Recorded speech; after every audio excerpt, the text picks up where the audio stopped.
Hello friends, I welcome you to the English academy. ये हमारी series है जहां पर हम रूल्स डिस्कस करेंगे सही इंग्लिश ग्रामर लिखने के लिए।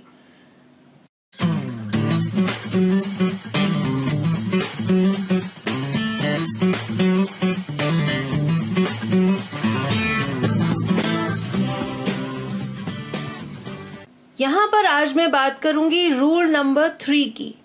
रूल 3 है, if the singular subjects are preceded by each और every the verb is singular. आइए थोड़ा सा इसको समझते हैं। इस रूल के हिसाब से जो हमारे सेंटेंस में सिंगुलर सब्जेक्ट्स हैं, ऑब्वियसली ये सब्जेक्ट्स मोर देन वन है, एक से ज्यादा है।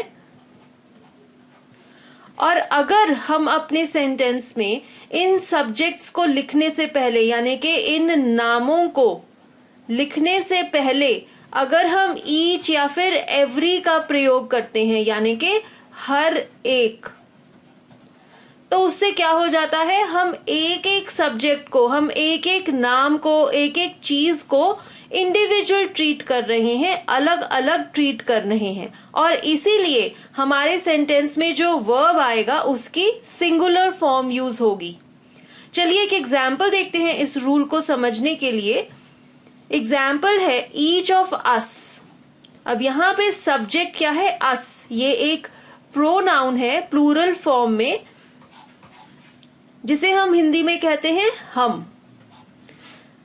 इससे पहले यहां पर ईच लगा हुआ है, यानी कि हर एक व्यक्ति की बात हो रही है। Each of us, each of us were afraid of being ड्राउन्ड। अब यहां पर हमने यूज किया है वर। वर क्या है, ये पास्ट फॉर्म है वर्ब की, और ये प्लूरल फॉर्म है। प्लूरल फॉर्म का मतलब है जब हम एक से अधिक संख्या के लोगों की बात करते हैं तब हम वर का इस्तेमाल करते हैं। तो हमने अपनी कॉमन सेंस के हिसाब से यहां पर देखा ये प्लूरल है अस, उसके साथ हमने प्लूरल वर्ब लगा दिया।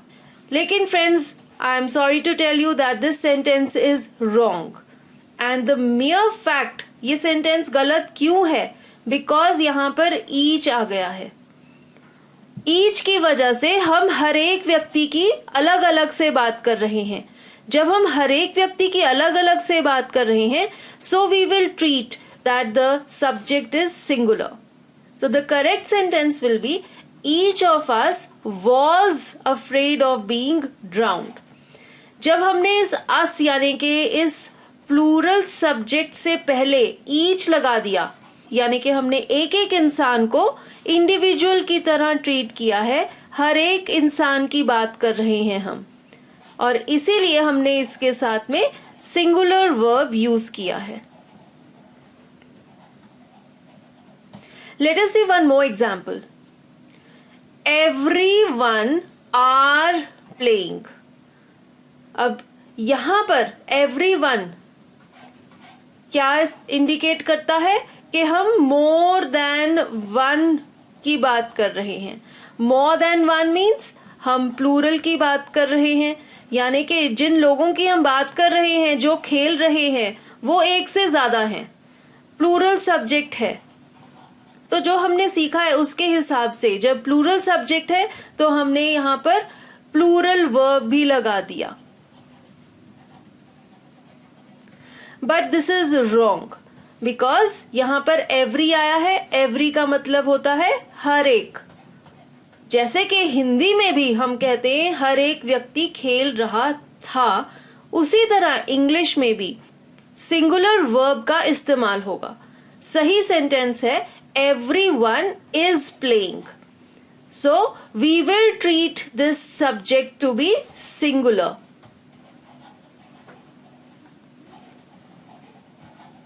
And with a singular subject, we will use the verb in the singular form.